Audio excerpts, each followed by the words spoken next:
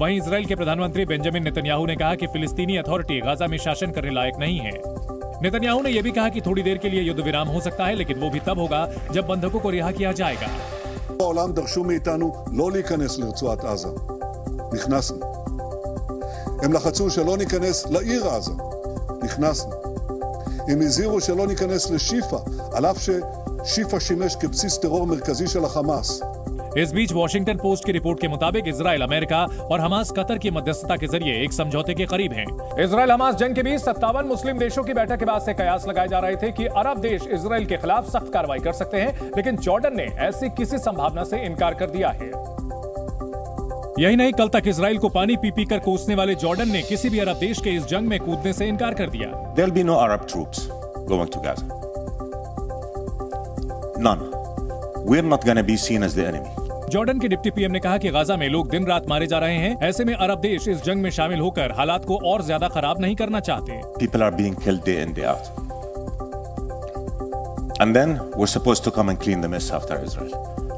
That's not going to happen. Jordan की ओर से आया यह बयान हैरान करने वाला है, क्योंकि इजराइल और जॉर्डन के संबंध बेहद तनावपूर्ण हैं। हाल ही में जॉर्डन ने इजराइल पर युद्ध अपराध करने का आरोप लगाया था। यही नहीं, उसने इजराइल के खिलाफ कार्रवाई की मांग भी की थी। पिछले 44 दिनों से इजरायली हमले से बदहाल हुए गाजा पट्टी के आम लोगों के लिए भारत ने मानवीय मदद की दूसरी खेप भेजी है। विदेश मंत्री डॉक्टर एस जयशंकर ने खुद इसकी जानकारी दी है। उन्होंने माइक्रो ब्लॉगिंग साइट एक्स पर लिखा कि हम फिलिस्तीन के लोगों को मानवीय सहायता प्रदान करना जारी रखे हुए हैं। 32 टन राहत सामग्री लेकर भारतीय वायुसेना का दूसरा C-17 विमान मिस्र के अल अरिश हवाई अड्डे के लिए रवाना हुआ। अल अरिश हवाई अड्डा गाजा पट्टी के साथ मिस्र की सीमा पर राफा क्रॉसिंग से लगभग 45 किलोमीटर दूर है। राफा से ही फिलहाल गाजा में मानवीय सहायता भेजी जा रही है। तो वहीं इसके पहले इजराइल हमास जंग के बीच भारत ने 22 अक्टूबर को फिलिस्तीन को चिकित्सा और आपदा राहत सामग्री की पहली खेप भेजी थी। गौरतलब है कि राफा में भी भारी तादाद में फिलिस्तीनी मौजूद हैं। उनकी भी ठीक वही हालत है जो युद्धग्रस्त गाजा वासियों की है। गाजा से राफा तक फिलिस्तीनी भूख प्यास से जंग लड़ रहे हैं। हालांकि अंतर्राष्ट्रीय संस्थाओं के साथ भारत समेत कई देश इनकी मदद के लिए हाथ आगे बढ़ा रहे हैं। भारत और ऑस्ट्रेलिया के बीच वर्ल्ड कप फाइनल में ऑस्ट्रेलिया ने टीम इंडिया के बैटर्स को हाथ खोलने का मौका ही नहीं दिया। टॉस जीतकर ऑस्ट्रेलिया ने जानबूझकर पहले फील्डिंग का फैसला किया। दरअसल ऑस्ट्रेलियाई टीम को अच्छी तरह पता था कि अहमदाबाद की पिच कैसा बर्ताव करेगी। 5 बार की वर्ल्ड चैंपियन ऑस्ट्रेलिया ने पूरी प्लानिंग कर रखी थी। उसकी कोशिश थी कि भारतीय ओपनर्स को जल्दी पवेलियन लौटा दिया जाए। इससे भारत एक बड़ा स्कोर खड़ा कर पाने में नाकाम हो जाएगा, जबकि दूसरी पारी में ओस की वजह से बैटिंग करना कहीं आसान होगा। यही नहीं, ऑस्ट्रेलिया पहले बैटिंग करते हुए लीग मैच में भारत के हाथों हार गया था। इन तमाम कारणों को देखते हुए ऑस्ट्रेलियाई टीम ने पहले फील्डिंग का फैसला किया, जो उसके लिए बहुत हद तक सही साबित होता नजर आया।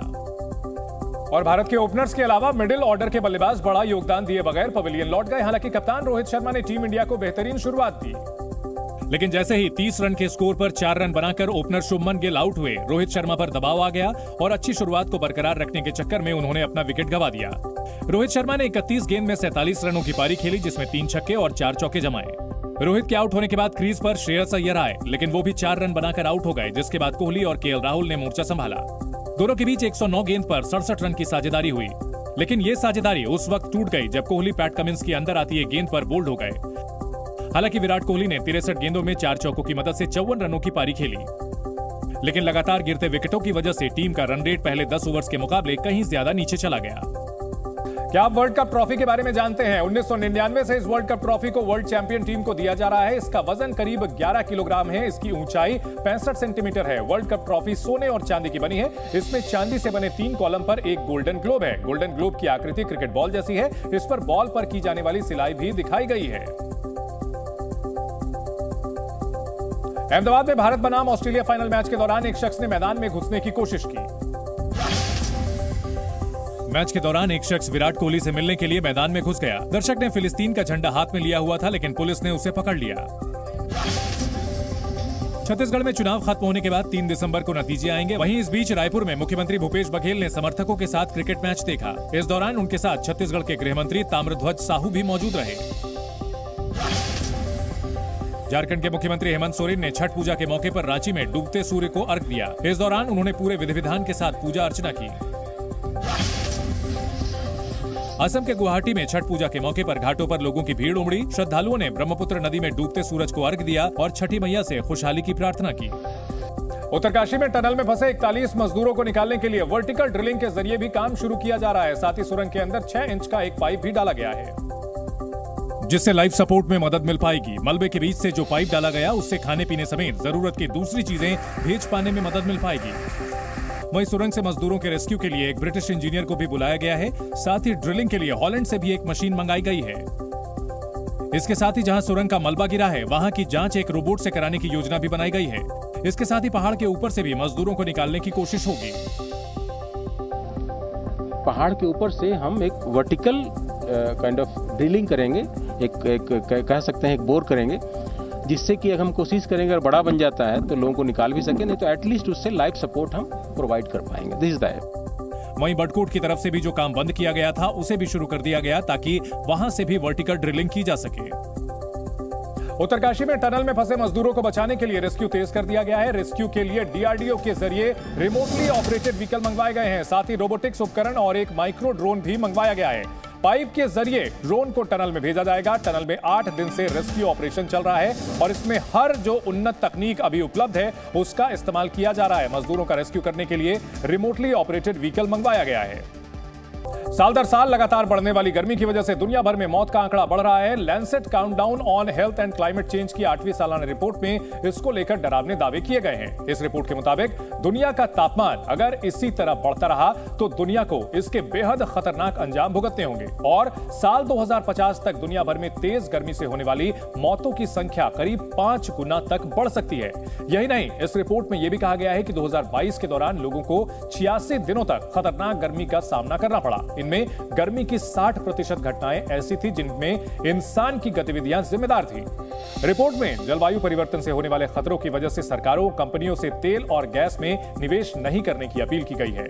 साथ ही यह भी बताया गया है कि जलवायु परिवर्तन के असर से भारत भी अछूता नहीं है और साल 2018 से 2022 तक गर्मियों का औसत तापमान 0.5 डिग्री बढ़ चुका है। 2022 में भारत को गर्मी की वजह से 54% काम के घंटों का नुकसान हुआ। यही नहीं, 2020 में PM 2.5 से जुड़ी 8,15,000 मौतें हुई जो 2005 की तुलना में 35% ज्यादा थी।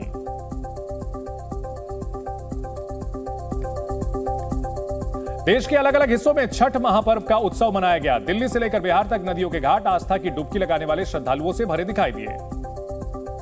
छठ के महापर्व पर पटना में दीघा घाट पर संध्या अर्घ के लिए श्रद्धालुओं की भारी भीड़ दिखाई दी। वहीं पटना में क्रिकेटर ईशान किशन की मां सुचित्रा सिंह ने भी ढलते सूरज को अर्घ्य देकर छठ पूजा संपन्न की। पश्चिम बंगाल के सिलीगुड़ी में भी घाटों पर छठ व्रतियों का सैलाब नजर आया। इधर यूपी में सीएम योगी छठ पूजा के मौके पर आयोजित कार्यक्रम में शामिल हुए। कोलकाता में पश्चिम बंगाल की सीएम ममता बनर्जी ने भी ताकता घाट पर छठ पूजा के उत्सव में हिस्सा लिया। छठ महापर्व के मौके पर देश भर में नदियों के घाट छठ व्रतियों की भीड़ से भरे दिखाई दिए। आस्था के लोक पर्व छठ के दौरान सूर्य देवता की पूजा की जाती है और आखिरी दिन उगते सूर्य को अर्घ्य दिया जाता है। दुनिया के सबसे अमीर शख्स इलॉन मस्क का इंसानों को अलग ग्रह पर बसाने का सपना अभी सपना ही रहेगा। उनकी कंपनी स्पेस एक्स का रॉकेट स्टारशिप लगातार दूसरी बार अपने परीक्षण के दौरान फेल हो गया, जो इलॉन मस्क के लिए बड़ा झटका है। स्टारशिप एक सुपर रॉकेट है जिसे शनिवार को टेस्ट के लिए टेक्सास से लॉन्च किया गया।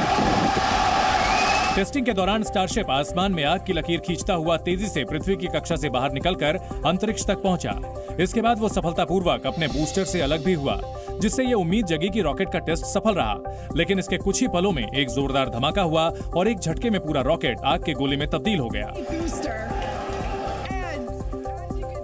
रॉकेट को पृथ्वी का चक्कर लगाते हुए हवाई के पास समुद्र में उतरना था, लेकिन पहले स्टारशिप ने सिग्नल भेजना बंद किया और इसके बाद धमाका होते ही स्टारशिप आग के गोले में तब्दील हो गया।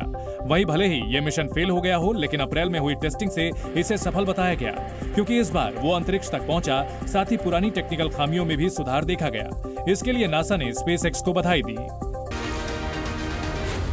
जी न्यूज़।